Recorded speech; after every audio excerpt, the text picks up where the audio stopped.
नमो नारायण।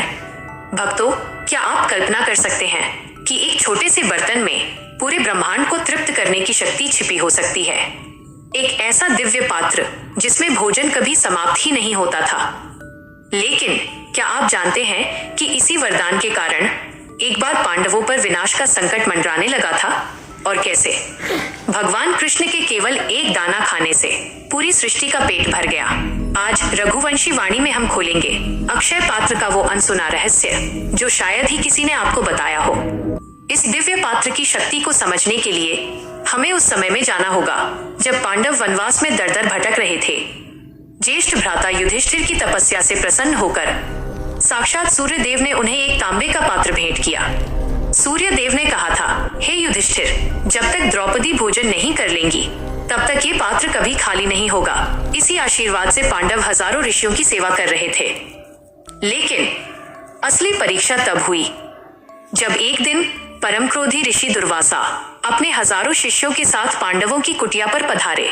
संकट गहरा था क्योंकि उस दिन द्रौपदी भोजन कर चुकी थी, यानी अब उस बर्तन से अन्न निकलना बंद हो गया था। ऋषि दुर्वासा का अपमान यानी पांडवों का निश्चित सर्वनाश। द्रौपदी थर-थर कांपने लगी और उन्होंने नेत्र बंद कर अपने सखा कृष्ण को पुकारा। तभी वहां द्वारकाधीश श्री कृष्ण प्रकट हुए। उन्होंने मुस्कुराते हुए कहा, सखी, मुझे बहुत भूख लगी है, पहले मुझे कुछ खिलाओ। द्रौपदी ने विलाप करते हुए वो खाली बर्तन दिखाया। कृष्ण ने देखा कि उस बर्तन के एक कोने में चावल का केवल एक दाना लगा हुआ था। जैसे ही कृष्ण ने वो एक दाना अपने मुख में रखा, पूरे ब्रह्मांड में चमत्कार हो गया। उधर नदी में स्नान कर रहे दुर्वासा ऋषि और उनके हजारों शिष्यों को अचानक ऐसा अनुभव हुआ जैसे उनका पेट कंठ तक भर गया हो। वे इतने तृप्त हो गए कि उन्हें डकारें आने लगी और वे वहां से चुपचाप चले गए। भक्तों, ये कथा हमें सिखाती है कि जब सारा संसार आपका साथ छोड़ दे तब भी ईश्वर का एक छोटा सा सहारा आपको विनाश से बचा सकता है। अक्षय पात्र केवल एक बर्तन नहीं बल्कि अटूट विश्वास का प्रतीक है।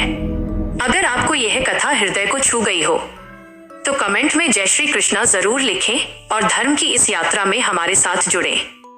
ऋषि दुर्वासा के जाने के बाद पांडवों ने राहत की सांस ली, लेकिन उनके मन में एक बड़ा प्रश्न था। यह दिव्य पात्र आखिर कब तक उनके पास रहेगा और इसका अंत क्या होगा? क्या आप जानते हैं कि जब पांडवों का वनवास समाप्त हुआ और उन्होंने अपना राज्य वापस पा लिया, तब इस दिव्य पात्र का क्या हुआ? शास्त्रों के अनुसार जब पांडवों के जीवन का उद्देश्य पूर्ण हुआ और वे सशरीर स्वर्ग की ओर प्रस्थान करने लगे, तब अर्जुन ने भगवान कृष्ण से पूछा था, हे माधव, क्या ये अक्षय पात्र इसी पृथ्वी पर रहेगा? तब श्री कृष्ण ने मुस्कुराते हुए कहा था, पार्थ, यह पात्र सूर्य देव की वह शक्ति है जो धर्म की रक्षा के लिए प्रकट हुई थी। जब धर्म स्थापित हो जाएगा तब ये पुनः अपने मूल स्थान पर लौट जाएगा और फिर हिमालय की दुर्गम चोटियों पर वह दिव्य पात्र साक्षात सूर्य देव की रश्मियों में विलीन हो गया। परंतु क्या ये पात्र आज भी हमारे बीच मौजूद है? विद्वान कहते हैं कि अक्षय पात्र केवल एक धातु का बर्तन नहीं था, वो हमारे भीतर की अक्षय श्रद्धा का प्रतीक है। जिस प्रकार द्रौपदी के अटूट विश्वास ने कृष्ण को पुकारा और उस एक दाने से पूरी सृष्टि तृप्त हो गई, ठीक वैसे ही यदि आज भी मनुष्य अपने हृदय में ईश्वर के प्रति वही समर्पण रखे तो उसके जीवन का भंडार कभी खाली नहीं होगा। अक्षय पात्र की ये महिमा हमें सिखाती है कि साधन चाहे कितना भी छोटा क्यों न हो, यदि उस पर परमात्मा का आशीर्वाद हो तो वो असीमित बन जाता है। इस कथा का रहस्य यही समाप्त नहीं होता, बल्कि ये एक नई आध्यात्मिक यात्रा की शुरुआत है। यदि आपको भगवान के इस चमत्कार ने प्रेरित किया है तो रघुवंशी वाणी के साथ जुड़कर सनातन धर्म के इन गुप्त रहस्यों को जन जन तक पहुंचाने में हमारे सहभागी बने। कमेंट में नमो नारायण लिखें और चैनल को सब्सक्राइब कर धर्म की इस मशाल को जलाए रखें।